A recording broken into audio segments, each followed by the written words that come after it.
Hi, everyone, and thanks for joining me today. I'm Amy Coleman, and I lead corporate functions HR at Microsoft. We've learned so much from our experiences and from our employee feedback as we've all navigated the pandemic, and we're still learning. My goal over the next 30 minutes is to share some of our key takeaways and insights from this journey. To say we've all faced unexpected turbulence over the past couple of years is an understatement. So many aspects of life and work have undeniably changed forever. As a company intent on practicing the growth mindset, we're always looking to learn and grow. So in that spirit, we've compiled 10 lessons we'll take out of the pandemic. Some may surprise you, others may not. At Microsoft, we've been on a journey to transform our culture for nearly a decade. Our values sustain our culture, and nothing is more important than the way we treat each other, particularly in a time of crisis when almost everything is unknown and evolving rapidly. New ideas need to come quickly, and while some things work, others may not. Your culture is literally put to the test in a crisis, and what we found that ours helped us anchor us in this time of great chaos.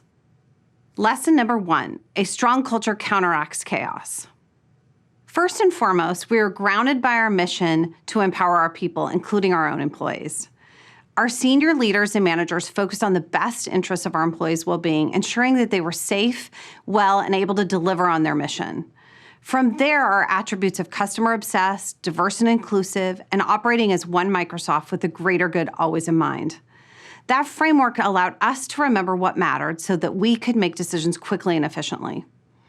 All of our decisions and actions were aligned in support of our cultural attributes and company values, and this made our decision-making clear, consistent, and logical for employees, customers, and even our partners. Let me give you a couple of examples. One of our cultural attributes is diversity and inclusion. There are so many examples of opportunities and challenges in this space during the pandemic. Our employees in China were the first to experience COVID-19, and it left them feeling isolated and in some cases under attack. We sent an email to the entire company reinforcing our gratitude and support for all they were doing and empathy for what they were facing. It was just an example of a strong signal of importance of inclusion during such a difficult time. Another example is the one Microsoft attribute coming through in so many ways, but what most stands out for me is our communications as a company. We developed a consistent and frequent approach with our CEO, Satya Nadella, and our leadership team, which really focused on the broader company goals and strategy. In addition, we had one of our CEO's directs as the incident commander of our crisis management team, sharing security, operations, and employee safety news and next steps for our whole company. Our CHRO also connected frequently with our manager community. In the beginning, we communicated daily with employees, and that became a key part of maintaining trust and the feeling that we were all in it together. As we moved out of the early stages of the pandemic, we reflect on how much we'd relied on our mission, values, and culture, and we were pleasantly surprised when our internal sentiment data showed perception of our cultural attributes actually improving when the world seemed to be falling apart. Staying true to our mission and values and culture resonated with our employees and will keep us grounded going forward. HR leaders have always understood the importance of employee well-being, but in the past, it was the sole responsibility of the HR team, and it was really hard to get traction and mindshare outside of HR until now. The research and insights from those early pandemic months showed while productivity was up, employee stress, burnout, and overall well-being was suffering. In addition to work-life balance, the pandemic placed a powerful spotlight on the overall importance of employee well-being, covering all aspects, including emotional, financial, physical, and psychological. As the pandemic progressed, it reinforced that Microsoft needed to support employees' mental and emotional well-being in a virtual environment. So, to help our workforce navigate this uncharted territory of a global pandemic, we found it useful to provide easy-to-access mental and emotional well-being support resources, including discussion guides and a microsite to support manager and employee conversations for well-being. It also provided a space for employee stories and sharing of voices. To further raise awareness and reduce stigma, we also worked with our Disability Employee Resource Group to empower employees with disabilities to share their stories. And managers were important drivers here. We asked them to check in with their teams, have discussions about well-being, and create a space where it was both okay and encouraged to use mental health days and to take breaks. The learning here is a good one. Companies are taking responsibility and action to support employees' lives, and the walls between work and personal life have blended in a hybrid world. Another lesson from the pandemic is that in a hybrid world, the role of the manager takes on enhanced importance. Because when you're not in person, the dynamics of workplace engagement changes dramatically, and the sense of connection and purpose can either deepen or fade. From our own research about managers and their role in amplifying culture engagement and behaviors with their team, we knew that managers were critical. And in a hybrid world, managers have an even greater obligation to shoulder more of the burden while also demonstrating trust and empowerment. There is no place for micromanaging in the hybrid world. Before the pandemic, we already had a manager framework in place called Model, Coach, and Care, where managers were responsible for modeling behavior, prioritizing, coaching, connecting one-on-one, and showing care to each of their employees. We leveraged that framework and connected quickly with our manager community. Things like onboarding became critical, and we hired and onboarded over 50,000 employees virtually since March 2020 and continue to do so. Surveys at our employees' 90-day point showed us that our reliance on managers for onboarding went up by 20%. And the involvement of the manager in onboarding was critical to the new hire experience. New hires whose managers played an active role were 3.5 times more likely to say they were satisfied with their onboarding experience and 1.2 times more likely to feel that they were contributing to their team's success. Our research shows the massive benefits of thriving relationships within and outside of your direct team. One of the most felt aspects of remote and hybrid work is the impact it's had on our relationships. Last year's Work Trend Index revealed that teams became more siloed, and this year's study shows the trend 1 year later. Managers need to prioritize time for relationship building, knowing remote and newly onboarded employees will need extra support. Managers also play a crucial role in fostering close team bonds and acting as dot connectors to really help employees broaden their networks. Connection is also key for those managers who are helping everyone else. So we created a manager community so they could connect and benchmark with one another. We provided managers with training and tools to help them have conversations with their teams, and we shared insights and data from our employee listening systems. And we listened to our managers' needs, which meant simplifying systems, simplifying our processes and tools to allow each manager to be more effective. What we've learned is that in a hybrid environment, the manager role takes on incredible importance and can be the make or break for an individual or for a team. 2,000 years ago, a Greek philosopher said, "We have 2 ears and 1 mouth so we can listen twice as much as we can speak." I can't think of anything more relevant for employers in this time of massive change. We need to listen carefully and with intensity. Yet in a time of stress and paradigm shifting and reinvention of all the work habits we know, active listening needs to be happening at all levels. When the pandemic started, we saw weekly time spent in online meetings more than double, and the average person sent 42% more chats after hours. While that may have initially seemed positive and helped debunk many myths about productivity and working from home, we didn't inherently know what employees were thinking or feeling about the changing workplace. So we doubled down on our listening systems, using a variety of ways to pull a subset of employees daily, while also paying attention to Yammer and social media and aggregating employee sentiment. And we shared what we were learning. We provided opportunities for open dialogue and discussion town hall meetings in Yammer, and we leveraged our technology to do this at scale with 180,000 employees across the world. And from all this data, we gave managers special insights into employee feedback to help them understand employee sentiment and needs so they could take action to support their local teams. Under this research is where we found what they now call the hybrid paradox. For instance, some Microsoft employees cite work-life balance, focus time, and meetings as the reasons to go into the office, while others see those same things as the reasons to stay home. We recognize that there's no going back and have intentionally taken a hybrid by design approach. In this approach, we've empowered managers to lead team discussions and create team agreements that balance the individual and team's wants and needs. But we had some missteps too, and that's when you learn, you need to listen. Our managers were employees too, and they had the weight of the world on their shoulders. We realized we needed to listen to them as well, and they told us we needed to simplify the actions they needed to take. In a hybrid world, agile listening systems are not a nice to have, they're essential. Another lesson we learned is that the pandemic shifted our perceptions around what flexibility actually means. Microsoft had a history of offering flexibility, but it was more about flexible work hours and occasional work from home days than anything else.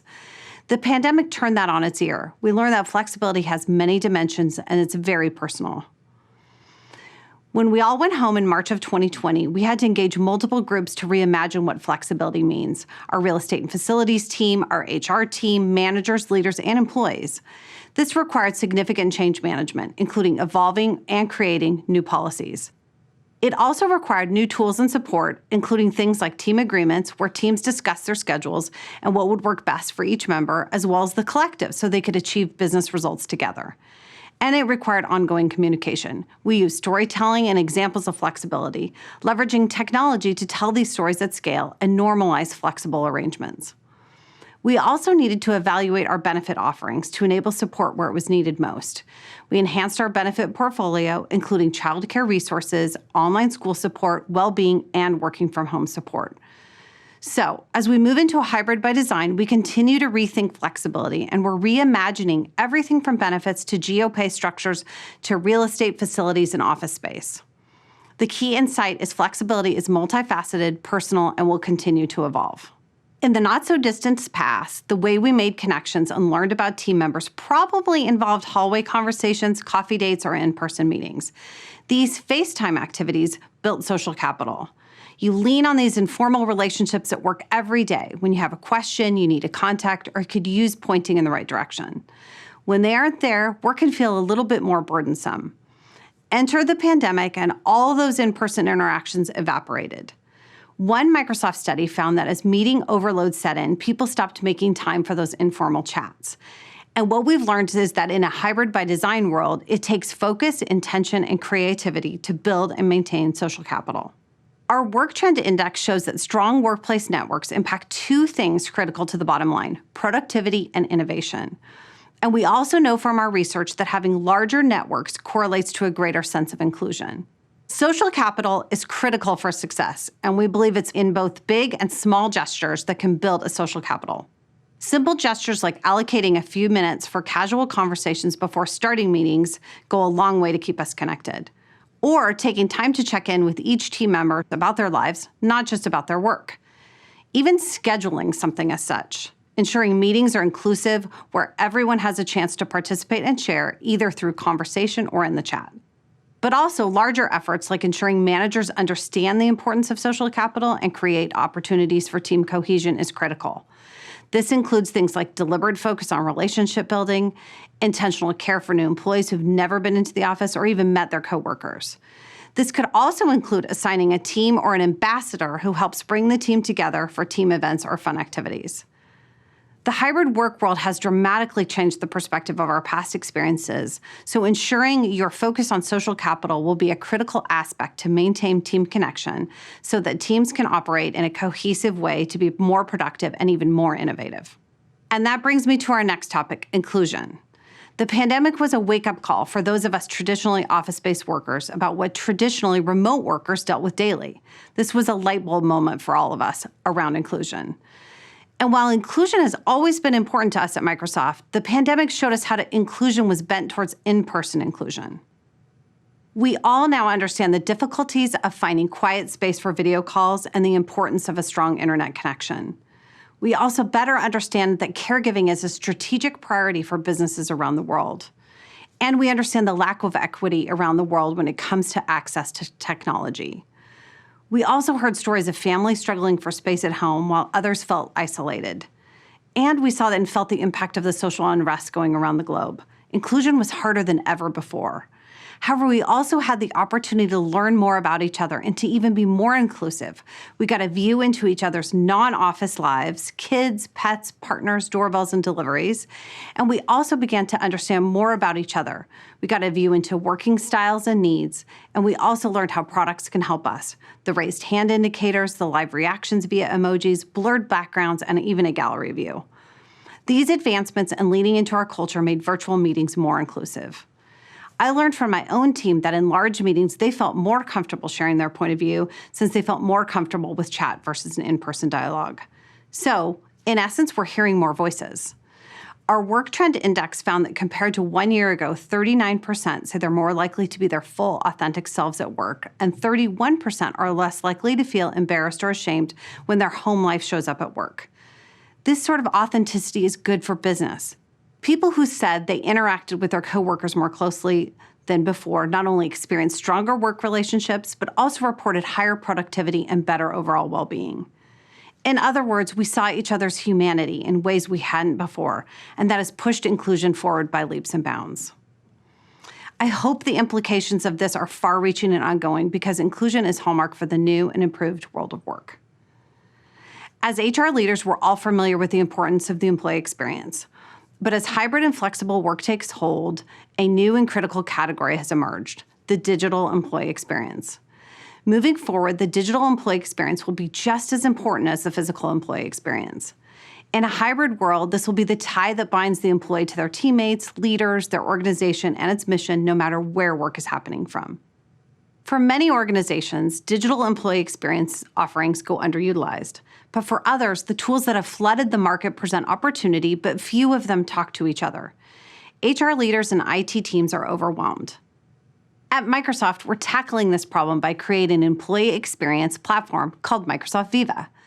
Microsoft's own internal HR and digital teams have worked hand in hand with engineering to develop this as an open platform both Microsoft and our customers can use, and other technology tools can connect to. Let me share a bit more about why we think this is so important and what we're doing with Viva. The guiding principles behind the development of Viva was to put employees at the center and empower managers, support employees and managers from hire to retire, make it easy for HR, IT, and managers to improve the employee experience. Viva has 4 modules that cover the various ways we work: connections, insights, learning, and topics. I won't go into each of them, but I'll summarize that across this digital experience platform, we're focused on ensuring employees have the tools to find information, learn, and collaborate together. And leaders and managers have the ability to use this platform to reach employees at scale, ensuring they're connected to our mission and culture. The pandemic taught us that technology is critical to build and maintain inclusion in a hybrid world, ensuring that everyone is on equal footing in meetings. We developed hybrid meeting guidance and shared that with our leaders and our managers to help ensure that remote and in-person meeting attendees felt equally empowered to participate. Simple things like having all in-person attendees sign into Teams, assigning a moderator to help ensure remote attendees can contribute using the raised hand feature, and using in-meeting chat. So the bottom line on lesson number 8 is pretty clear. As we embrace hybrid by design, the digital employee experience should be a new priority for all companies. Lesson number 9, talent decides its own terms. The pandemic caused both talent and employers to rethink their relationships. And it's no surprise that talent is deciding its own terms. The CEO of LinkedIn has called the result the Great Reshuffle, and we're all experiencing the effects of this daily. Employees are questioning and evaluating their situations, reflecting on their values and priorities, and deciding whether their employer is meeting their new expectations. So what do we all do? First and foremost, we need to get on the same page about what matters to employees. We're in a space where we need to recontract with our talent. They want different things now. The employee experience was always important, but now it's taken on new meaning and become a critical component of an individual's consideration set when deciding to remain in a role or change jobs. What our employees have been telling us is this: they want to feel a sense of purpose to stay in their role. They want career experiences. They want a culture that supports their values. And finally, and most importantly, they want flexibility and the tools that support it, including more learning opportunities. As a company, we've talked about the 5 Ps of employee fulfillment: pay, perks, people, pride, and purpose. These are now table stakes in the game of employee retention. The wild cards are unquestionably flexibility and career goals and what that means to each individual person. In an employee's market, it's important to challenge existing mindsets, to open the aperture and meet employees where they are and with what they want and need. Imagine if you could find talent anywhere, offering fully virtual recruiting that provides broader reach and equal and inclusive candidate experiences, not to mention cost efficiencies and easier scheduling. And then imagine if you can help that talent grow their careers along the way through learning, reskilling, and other opportunities that help sidestep a feeling of getting stuck in roles and needing to leave the company to grow. We're optimistic that employees will find companies where they feel purpose and shared values alongside a mutual investment in flexibility and growth. These factors will strengthen their connections to their employers and reduce the significant reshuffling that's happening now. Years ago, our CEO, Satya Nadella, challenged us to drop a fixed mindset approach and adopt a growth mindset. We learned together to challenge preconceived notions about what's possible, and we're still learning.